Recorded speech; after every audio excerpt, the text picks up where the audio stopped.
que la lógica opere y podamos ver algo de luz. Nos acompaña a esta hora Humberto de la Calle, ex jefe del equipo negociador del Gobierno Nacional. Ayer vimos un documento que se hizo público, firmado por él y por Sergio Jaramillo, una especie de sugerencias para tratar de salir de la crisis que vive el país, deliberar para reconciliar. Doctor de la Calle, qué gusto tenerlo en 6 AM, buenos días. Buenos días, Gustavo, encantado de saludarlo. Sí, un poco triste todo esto, ¿no? 30 años después de la Constitución, este país tratando de ir progresando en medio de dificultades y ahora hemos tenido este revés tan profundo, ¿no? Pero bueno, hay que ponerle esperanza a esto. El pasado en presente, como dirían, doctor de la Calle. Mire, yo he oído mucha gente que dice lo siguiente: el país está fracturado y la única forma de volverlo a pegar es alrededor de temas verdaderamente impactantes para el país. Es decir, se pueden sentar a hablar sobre la presencialidad, sobre la inversión en los colegios, sobre la salud, sobre 2 o 3 cosas de la reforma tributaria nueva, sobre infraestructura, sobre inversión social. Pero uno de los pocos temas que realmente uniría al país es el tema de la paz. Y en ese sentido algunos sugieren qué bueno sería que el gobierno, sabiendo que es un tema que nos compete a todos y que nos ha dividido a todos, tuviera una muestra de gallardía, de respaldar ese proceso de paz abiertamente, de comprometerse a cesar las críticas, por ejemplo, contra la JEP, o hacerlas de una manera muy mesurada. ¿Sería ese uno de los caminos? Pues yo creo que sí, Gustavo, porque tú mencionabas ahora el documento que publicamos ayer con Sergio Jaramillo, para mostrar que incluso dentro del acuerdo, muchas de las cláusulas pactadas lo que hacían era generar caminos para situaciones críticas. Por ejemplo, el acuerdo ya preveía la discusión y hasta el odio, y entonces proponía ese gran pacto nacional, que incluso, una curiosidad, esa fue una idea originaria de las FARC. Ellos entendían que iban a sufrir, dijéramos, una estigmatización. Luego, ahí presentamos la necesidad de regular la protesta pacífica, modular sus efectos sobre la población.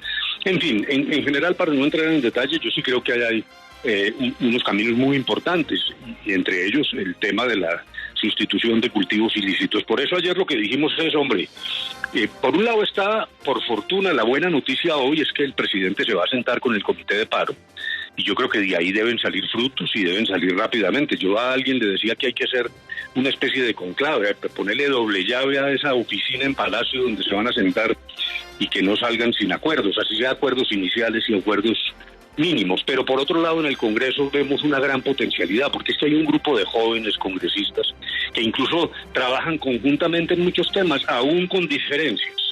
Entonces me parece que ese es algo que también debemos examinar. O sea, hay que trabajar en 2 vías: el gobierno con el comité de paro, y lo que exija cambiar leyes o incrementarlas o poner en práctica leyes nuevas. Pues yo creo que en el Congreso, sobre todo, repito, entre los jóvenes hay mucha potencialidad.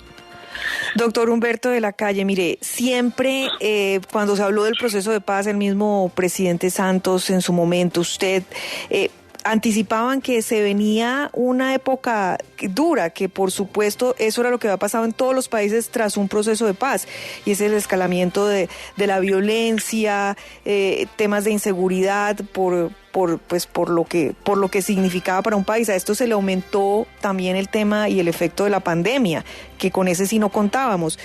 ¿Lo que estamos viviendo es una consecuencia de todo esto? Yo creo que el acuerdo permitió ampliar, dijéramos, el rango de la política y hacerla más ideológica, probablemente más dura. Es decir, antes la violencia, particularmente de las FARC, tenía a una sociedad prácticamente en silencio, acorralada por el miedo. Aquí realmente hubo un mayor espacio para la discusión política, lo más duro.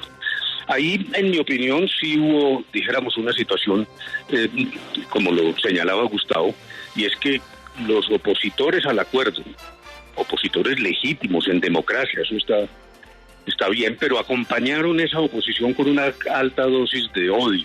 Y esto se fue acumulando. En el 2019 ya empezó a sentirse, también por razones de carácter económico y social, por la situación de la juventud, pues una insatisfacción muy grande, y se atraviesa la pandemia hay que reconocerlo, y eso pues no es un invento del gobierno ni de la oposición, que vino a agravar todo esto y a catalizar esta situación. Pero yo diría que es posible salir adelante. Mi primera propuesta para hoy a las 12, cuando se siente el presidente, es, llamémoslo una tregua. Esa es una expresión muy mala porque es muy militar, pero lo que quiero decir es, yo sugiero que el Comité de Paro y los organizadores de las demás manifestaciones hagan una pausa en la movilización, que le demos un respiro al diálogo, y el gobierno hoy mismo podría ya anunciar acuerdos en determinados puntos que están en su competencia. Lo digo porque aquí se han presentado los dos fenómenos. Hay que reconocer la reacción extrema, absolutamente inaceptable de la fuerza pública, particularmente al principio del paro, cuando había movilizaciones pacíficas que desafortunadamente se vieron manchadas. También acciones contra la fuerza pública, injustificadas. Es decir, es un mar de violencias cruzadas.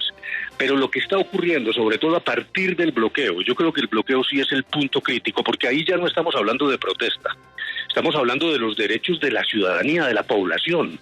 Pero me parece que lo primero es suspender los bloqueos en las carreteras. Es que hay problemas de abastecimiento, lo que está pasando en Cali, oxígeno, gasolina. Eso no es protesta. A mí sí me parece francamente que esa es una violación de derechos esenciales de las comunidades, y eso debe ser suspendido de inmediato, a ver si abrimos un margen de esperanza para lograr una situación, dijéramos, relativamente tranquila mientras se logra adelantar la negociación directa. Doctor de la Calle, ¿no será que para vigorizar la paz lo que hay que hacer es evitar lo que pasó en ocasión anterior, donde la paz fue también tomada como una bandera electoral y de La Habana surgieron 3 candidaturas presidenciales, la de Fran Per, la de alias Timochenko y la suya? ¿Y qué garantías habría de que precisamente la paz no vuelva a enarbolarse como una mera bandera electoral? Bueno, no, yo entiendo la insinuación de Hernando. Yo sí quiero decirle con toda sinceridad, hay gente que no me cree y que piensa que todo esto fue una maniobra y me atribuye a mí la utilización del proceso con esa finalidad. No, quiero decirle, Hernando, con toda sinceridad, bajo juramento. Yo nunca pensé en ser candidato mientras estaba en La Habana, es más, al contrario. Cuando yo tomé esa decisión sabía que era una tarea prácticamente imposible y que el que se metiera en eso lo que iba a salir era cuasi quemado, de tal manera que el punto de partida, pues en el caso personal mío yo no lo acepto. Ahora, las consecuencias de la discusión sobre la paz y la guerra son necesariamente políticas.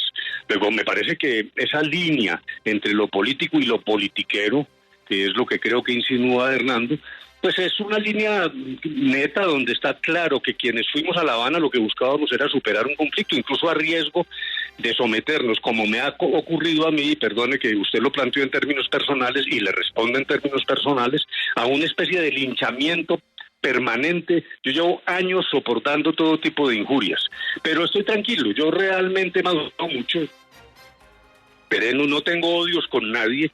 No tengo ningún interés electoral en esto, lo quiero ratificar y subrayar. Y lo que sí me preocupa, como lo decía al principio, es yo sí tengo congoja y una tristeza personal. En 1991 estábamos construyendo una constitución que abrió caminos, y a los 30 años todo lo que ha ocurrido ahora es muy duro. El retroceso en el ejercicio de la fuerza del Estado es enorme. También las acciones contra la policía, contra las fuerzas militares. Y por último, el bloqueo contra la población, que en mi opinión ya no corresponde a la noción de protesta. La protesta incide en la vida de los ciudadanos, claro. Protestas asépticas no hay. Protestas descafeinadas. Eso solo está en la imaginación de este exministro Botero, que dijo que la única protesta válida era cuando todos estábamos de acuerdo. Eso realmente parecía como un chiste de los hermanos Marx o de Woody Allen. Incluso el ministro actual de Defensa dijo que había que hacer un protestódromo. Esa es una estructura mental muy preocupante, porque usted va a protestar, váyase por allá a un potrero donde no lo veamos. No, la protesta incide en la vida cotidiana de la gente, porque lleva un mensaje que tiene que llegar a quien lo reciba. Pero una cosa es protestar pacíficamente y con respeto por los derechos de los demás, y otra es el bloqueo. Repito, es que esto es un crimen contra la población. Lo que está pasando en Cali no lo puede soportar ningún país. Es una ciudad prácticamente secuestrada en manos de todo tipo de violentos, porque los hay desde la extrema izquierda hasta yo creo que de aquellos que quieren lucrarse de la violencia. Entonces, por ahí es por donde nos deberíamos tratar de poner de acuerdo y acudir a los grandes temas, como dice Gustavo. Ahí salió una publicación de unos rectores que me parece que es la agenda de futuro, porque ahora tenemos esta circunstancia terrible de coyuntura, pero sí es cierto que tenemos que superar esto y pensar en elementos hacia el futuro de cómo configurar una nación.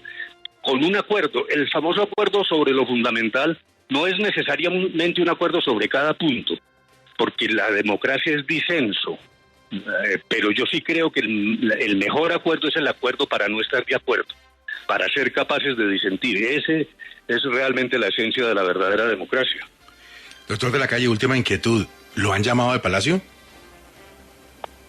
No, yo estuve con la coalición de la esperanza. Aprovecho, dicho sea de paso, perdón, una cosa es importante. Yo estoy hablando aquí a título personal. Yo estoy cerca de trabajando con esa una coalición. cosa fue la reunión pero ya esta carta la firma usted con Sergio Jaramillo. Por eso le pregunto si después de la carta ha habido alguna llamada. No, claro, la reunión la conocemos, faltaba más. Sí, no, llamada. ¿Y estaría dispuesto a ir, en otros términos, a conversar con el presidente o a ayudar? No, pues yo desde el principio lo dijimos en el seno de la coalición. Yo creo que esta es una circunstancia en la que hay que diferenciar. Yo he manifestado enormes diferencias con el gobierno actual y lo seguiré haciendo.